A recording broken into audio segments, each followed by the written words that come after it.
Rapidement, sur la compréhension et la lisibilité, on en a parlé maintes et maintes fois, je vais pas y repasser dessus 15 milliards de fois, mais il y a un problème de lisibilité. Pour ça, est-ce qu'il faut mieux expliquer les batailles? Je sais pas. Qu'est-ce qu'on peut faire de mieux? C'est compliqué. Le HUD, moi, je le trouve beaucoup trop usine à gaz, entre guillemets. Le problème qu'on a, c'est que effectivement, les batteries se chargent et se déchargent deux fois par tour à peu près. Donc, du coup, forcément, c'est un peu compliqué de voir comment la batterie évolue pour l'un, pour l'autre, etc. Donc, soit il y a un retraitement des données à faire par la Formula One Management pour que nous, on ait une meilleure lisibilité et qu'on n'a peut-être pas besoin de connaître l'instant même de la charge de la batterie de la voiture, mais peut-être de faire une moyenne un peu linéaire pour savoir quand est-ce que c'est au pic, quand est-ce que ça se vide, ou en tout cas qu'est-ce qui reste, etc. Et quand est-ce qu'ils appuient sur le boost. Par exemple, tu vois, il y a une manière peut-être différente de traiter l'information sur la batterie pour essayer d'avoir une meilleure compréhension. La pédagogie qu'on peut faire en direct, je vois pas comment on peut...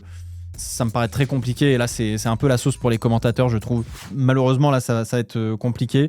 Est-ce qu'il faut pas faire un peu comme la Formule E et se servir un peu plus des LED au lieu d'avoir que les LED à l'arrière, mais avoir aussi des LED sur le halo, sur l'arche, sur la boîte à air, la cheminée, ce genre de choses? Est-ce que c'est quelque chose qui peut être intéressant? Je sais pas. Est-ce qu'on a besoin de montrer que la voiture met le boost ou l'overtake et que ça s'illumine en bleu, en vert, peu importe, je sais pas, tu vois. Il y a peut-être quelque chose à faire dans ce sens-là, notamment pour les spectateurs en bord de piste qui doivent mais absolument rien biter. Ils doivent voir des voitures se dépasser dans tous les sens. Ils sont là, bah, c'est génial, bah oui, mais je comprends pas trop pourquoi. À ce moment-là, si on part dans cette direction, autant aller regarder de la Formule E pour le coup, donc c'est une vraie question. Voilà, le deuxième axe de progression ou de résolution de problématiques, ça va être la réglementation. On en a parlé tout à l'heure. Il y a effectivement un travail à faire sur la gestion de l'énergie dans les voitures. L'objectif, c'est de limiter le super clipping et on va y arriver en faisant en sorte que la décharge, le déploiement de l'énergie soit trop on-off et un peu plus linéaire sur la durée, et d'augmenter la capacité de recharge de 250 à 350 kW. Est-ce que ça va se passer comme ça ou non? Mais tous ces changements qu'on peut faire sur la manière donc du software, donc il n'y a pas besoin de faire grand chose entre guillemets à part de la programmation si vous préférez. Il y a ça à faire. Ça peut limiter, ça ne veut pas dire qu'il va disparaître, bien au contraire, mais ça peut limiter le super clipping. Ça peut être intéressant. C'est une première piste d'évolution. La deuxième grosse évolution qu'on peut faire, c'est effectivement rééquilibrer la part du thermique vis-à-vis de la part de l'électrique, et pour repartir sur un 70-30, on se tape dans la main, comme vous me l'avez dit tout à l'heure, ou un 65-35, on s'en fout, mais qu'on puisse justement un petit peu rééquilibrer la chose pour que le moteur électrique soit moins en galère et que ce soit un outil à disposition du pilote et non pas la moitié du power unit entre guillemets. À ça, j'ajouterais quand même, et on a vu le problème que c'était pour quasiment tous les pilotes qui dépassent sans le vouloir parce que la voiture en a décidé que. Je pense qu'il est primordial, et ce sera peut-être pas le cas cette année, mais je trouve qu'il est primordial de donner le contrôle de la partie hybride au pilote.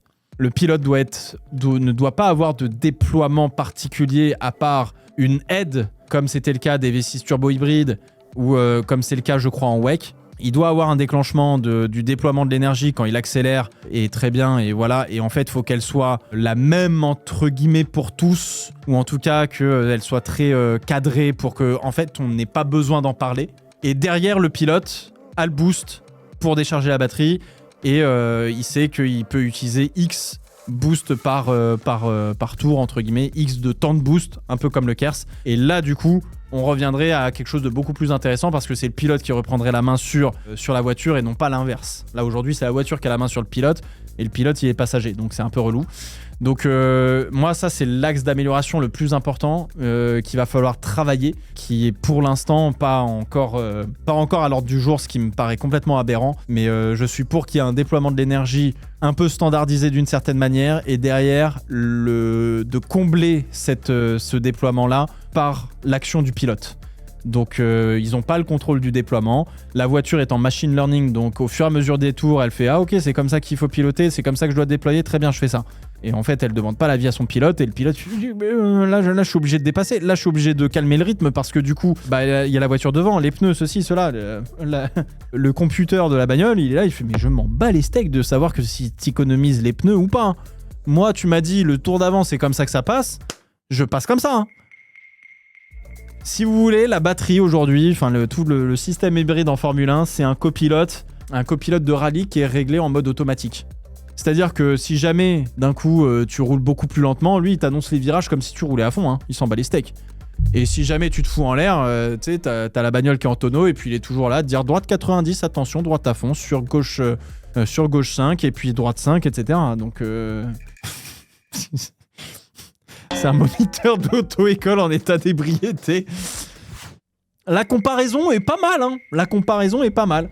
C'est un peu le problème. Troisième axe de développement pour moi, c'est la réalisation TV qui est, je trouve, catastrophique, qu'on soit bien d'accord. On ne montre que le top 6. Alors, on voit jamais de Millfield, mais j'ai une petite théorie là-dessus. En fait, je trouve que les batailles en tête de la course sont tellement complexes qu'elles demandent à ce qu'on s'attarde dessus pour comprendre qui est en train de faire quoi. Vous voyez ce que je veux dire ? C'est-à-dire que on a George Russell qui est en train de remonter, par exemple. On est obligé de s'attarder sur lui pour que les commentateurs aient le temps de comprendre s'il fait de la recharge, s'il fait du déploiement, comment il passe, ceci, cela. Là, il y a 3 tours qui sont passés, il y a eu 4 dépassements dans le peloton, tout le monde s'en bat les couilles. Et en fait, du coup, on passe notre temps sur la tête de course parce que forcément, c'est intéressant la tête de course, mine de rien. Mais du coup, on est toujours en attente parce qu'il y a une telle complexité dans la bataille, entre guillemets, de dire « Ah bah là, il est en train de recharger. Ah bah là, il a peut-être un peu trop déployé, donc il va peut-être pouvoir l'attaquer dans le prochain secteur. » Ah, frérot... C'est très très long, c'est très très long. Et en fait, le temps qu'on perd à essayer d'analyser une bataille pour comprendre ce qui se passe sur cette bataille, tu vois pas les autres. On est obligé de rester sur la bataille qui se passe en tête de la course. Donc du coup, c'est pour ça qu'on voit pas les autres. Et en fait, c'est ça qui est problématique. On sait pas très rapidement comprendre qui est en position de force, qui est en position de faiblesse, qu'est-ce qui peut se passer ou pas.